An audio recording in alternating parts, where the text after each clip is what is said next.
Assalamu alaikum students. I hope you all are doing well. Today date is 19th August 2025 and the day is Tuesday. Students, yesterday we studied the characters of the chapter The Ambassadors Disguised, and we also discussed the overview of the chapter and did the reading from page number 66 and 67. And today we will do the reading from page number 68 to page number 70. In this reading, we will discuss how Katrina saved her husband Godinovich from the dungeon of Vladimir. And in last, I'll conclude the chapter. Students, your today's homework is to make chapter tag like this and send in the group. Let's start the reading. When her friends arrived, she set off for the palace, leading them. A short distance from the walls of the city, Katrina told her followers to wait. She rode by herself into the city and went to the great hall of the palace. All the people thought she was some great warrior. Of course, no one guessed she was a woman. Katrina bowed to Prince Vladimir. I am the ambassador of the King of Greece, she announced. I have come to collect tribute from you. If you refuse to pay, my army of 40,000 men will attack your city. Prince Vladimir trembled with fear. Give me time to think, ambassador, he begged. Time is precious, roared the ambassador. I want your answer now. Pay the tribute or we will attack. If you cannot pay, then give me your niece Zabava to be my wife. The princess niece Zabava was a beautiful and clever girl. The prince loved her dearly. There was nothing in the world he would do to harm her. At this time, Zabava was sitting in the great hall, watching and listening to all that was said. The prince asked her, beloved niece, only you can save her. You can save us. What are we to do?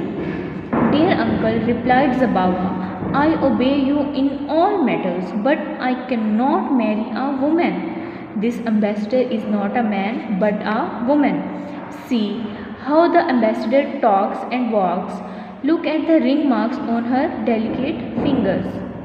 You may be right, agreed the prince. But what can we do to find out if the ambassador is a man or a woman?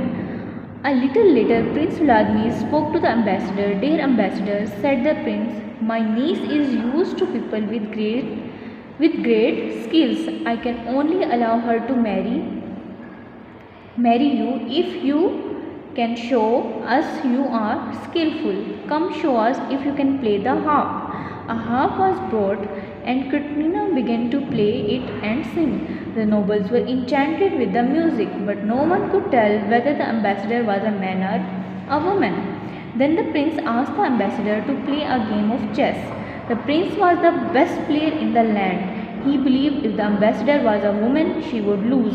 Much to the prince's astonishment, the ambassador won the game. The prince turned to Zabava. This is no woman, he whispered. I am sure she is, replied Zabava. Here you can see this is ambassador, this is Zabava, and here is the prince. The prince thought for a while, then said to the ambassador, let us now try some archery. The prince, the ambassador and the nobles all went outside into a large courtyard. A golden ring was set up at one end and the prince placed a steel knife behind it. First the prince shot 3 arrows at the target. The arrows passed through the ring but did not hit the knife. Then the ambassador shot an arrow at the ring. The arrow hissed like a snake as it flew. It passed through the ring and cut itself into two against the edge of the knife. The prince was now sure that the ambassador was a man, but the Zabava still did not agree with him. I shall not marry a woman, she cried. The ambassador may shoot arrows just like a man, but he talks, walks and sits just like a woman.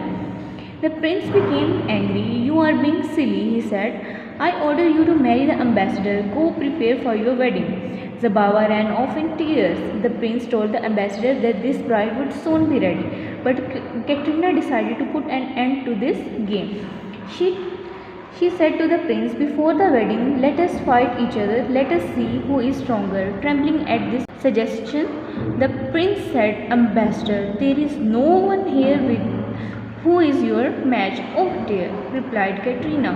"Is there no one? I was looking forward to some sport. Perhaps there is a brave warrior in your dungeons who could fight me." "Yes, yes, there is," said the prince, smiling and remembering Stav Godinovich. He immediately ordered his guards to bring Stav from the dungeons. Soon Stav Godinovich arrived. He was ordered to put a suit of armor and mount a horse. When Stav was ready, he and the ambassador galloped into a nearby field. All the nobles went to watch the great fight. The ambassador and the Stav rode towards each other and then leapt from horse to horse. They threw their steel clubs in the air and then rode straight towards the prince. The terrible ambassador of Greece took off her helmet and threw it at the feet of the prince. Katrina's beautiful long hair fell over her shoulders. The nobles gasped in surprise. "Great prince," laughed Katrina, "I have rescued my husband from your dungeons. You must agree he was right to boast of my skills. Now farewell." And laughing together, Katrina and Stav Godinovich rode away. So we studied in the reading today that Katrina went to the prince by disguising herself as the ambassador of Greece and demanded tribute from him. And if he could not pay the tribute, he had to let him marry his niece Zabava. Prince agreed, but he was not sure about the skills of ambassador, so he challenged him to play harp and then chess and in the last to shoot an arrow. Ambassador won in all these games. In last, he says to fight with prince, but the prince disagreed because he was saying that he is winning in all the games. He could and the prince could lose if he fights with the ambassador. So then Katrina demands if he cannot fight, then he can give him a brave warrior who could fight in place of the prince. So the prince sends Stav Godinovich from his dungeon as a compensation. So when the Godinovich came, Katrina took off her helmet and laughed and said, "I have rescued my husband from your dungeons. Now you must agree that he was right to boast of my skills." So students, read this chapter at home with proper pronunciation and intonation, and if you have any questions you can ask.